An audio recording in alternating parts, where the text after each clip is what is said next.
Greg, no question, you've got to be happy with your special teams tonight. But how pleased were you with your 5-on-5? We were definitely happy with special teams. They stepped up in a big way, especially the penalty kill. Killed some huge minutes tonight. 5-on-5 wasn't nearly where it needed to be.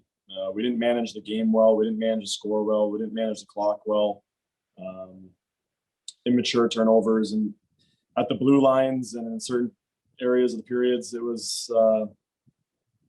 It's interesting. Like the group knows what they need to be doing, and they're not executing yet in some of those items. So we're going to continue to have a sharp message and continue to hear from them until things are executed correctly 5-on-5. Well, what are some of the next steps? You only get a practice tomorrow before you get right back to more games. But what are the next steps? Yeah, mostly game management right now. We're pretty happy with a lot of the execution of our systems and the efforts there. Guys are working. Some of it's just the decision making right now throughout the game. There's definitely areas in our systems we can work on, and we will tomorrow. But for the most part, right now, it's just decision making around the rink. Next question goes to Nick Barden. Go ahead, Nick. Hey, Greg, just going back to the special teams a little bit. You guys killed 6 for 6 the other night against Manitoba, 4 for 4 tonight. I was wondering if you could talk a little bit more about the special teams and how maybe the penalty kill has been so successful in the last 2 games. Well, we have guys that are willing to stick to the game plan in special teams. They're executing at a high level, willingness to block shots and be in lanes. They're working as a group of 4 out there.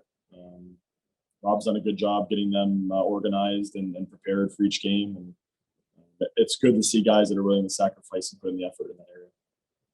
Next question goes to David Sisk. Go ahead, David. Hey, Greg, first off, congratulations on the win tonight. I just wanted to know if there was anyone in particular, on any of the young guys on the Marlies, on your squad here, that you're really been relying on and you're kind of begin to be trusting more every game. Yeah, well, speaking of young guys, McCourt getting in his first game today did a great job. We were really happy with his effort and his contribution to the group. Robertson's been getting stronger and stronger every game. He's starting to figure out the league, the timing, his responsibilities. He added a lot tonight as well. Guys like Hollowell in the back ends, he's been very consistent, playing a lot of minutes for us. He's improved in a lot of areas. Across the board, we've had some young guys that have chipped in and helped this team win games. And 2 more. Next one goes to Zach Power. Go ahead, Zach. Thanks, Greg. I was wondering, what were you saying to your team before that last penalty kill in the 3rd period, the one near the 2-minute mark?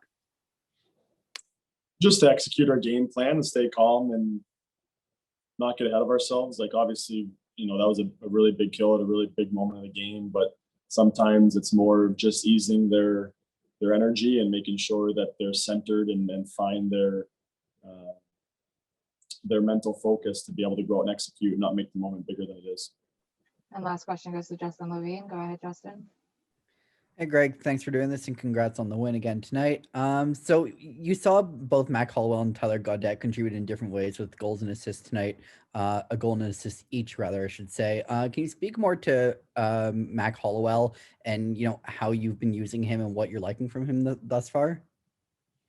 Yeah, I mean, especially with the penalties we took, a couple of defensemen that are usually on the penalty kill, he had to step up and kill some penalties. He's just a really smart player, really fluid skater, can anticipate the play, really good puck mover. There's a lot of good things that he does out there. And now he's adding a lot of consistency in how he defends, which is creating a more all-rounded defenseman for himself, and it's fun to see.